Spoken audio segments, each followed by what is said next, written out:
purpose of the Lord is to serve in obedience to our calling.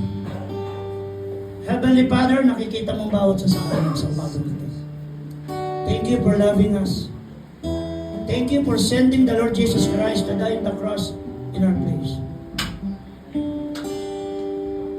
Hallelujah.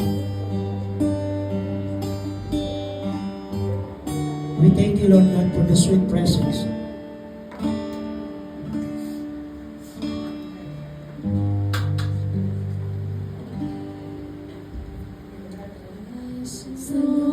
Yes, tanging siya lamang ang Diyos.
His tender mercy would reach beyond my weakness to my knees.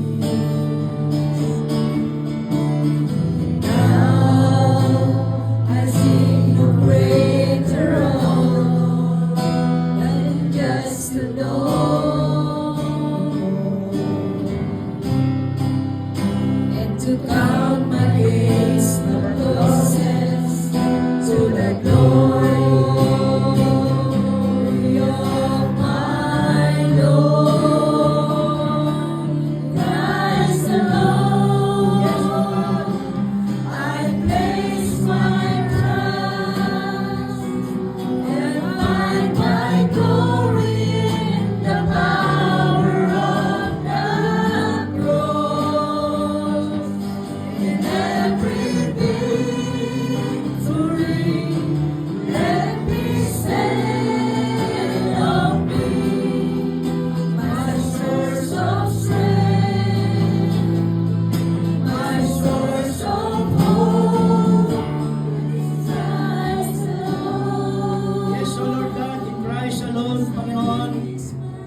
to you alone, Father God. Without you, our life is nothing. Walang kabuluhan ang buhay na ito, Father God. But thank you for what you have done in the cross. The glory and the power of the cross is the power of love, is the power of salvation. Panginoon, nakikita mo ang kalagayan ng bawat isa. Nakikita mo ang bawat pamilya, O Diyos. Sa iyo of what we have been through right now, Father God. There is pain. May posibilidad na masaktan po kami, Panginoon. But thank you for your unfailing and unconditional love, O Lord God. For perfect love drives out all fear. And love covers multitude of sins. Salamat, Panginoon, for the benefits of the cross. As you have said, bless the Lord of my soul and forget not all the benefits, who forgive our sins and heal every manner of sickness and diseases.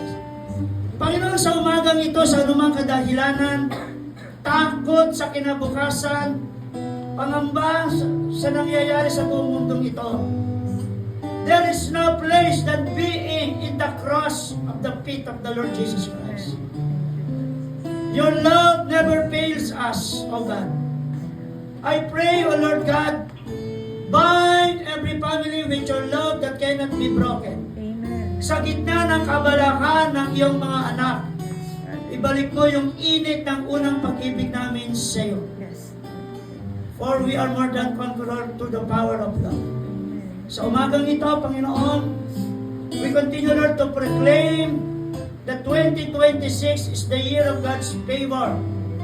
Love always hopes. Laging may pag-asang naghihintay, Father God. Sa umagang ito, sa bawat sa po sa amin, tinataas namin sa iyo. Maging yung nalalapit naming anniversary. Ikaw ang pinararangalan po namin. It's not about us, it's all about you. Preparation of the heart, Father God.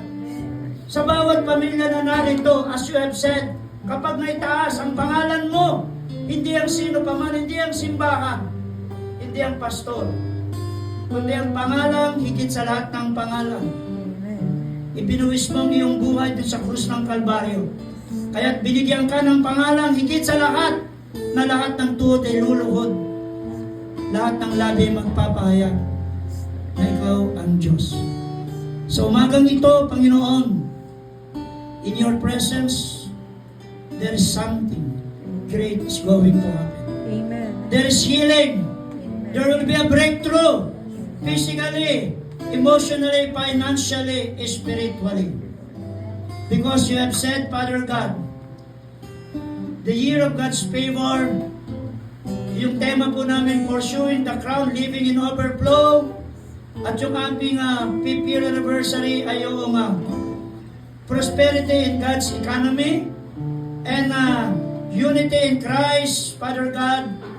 There is an anointing, there is healing, there is victory in the unity of your people, Father God, in obedience and humility.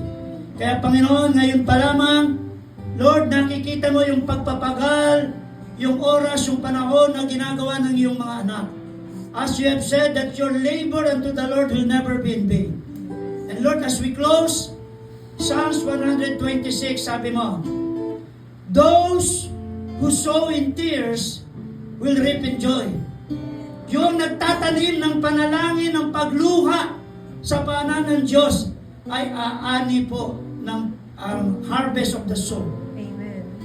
I release, Father God, and I speak in the name and the authority of the blood of Jesus. Yes. Father God, this morning, truly, to you alone be the praise, the glory and honor, and all the thanksgiving. And this we pray in Christ Jesus' name. Amen and amen.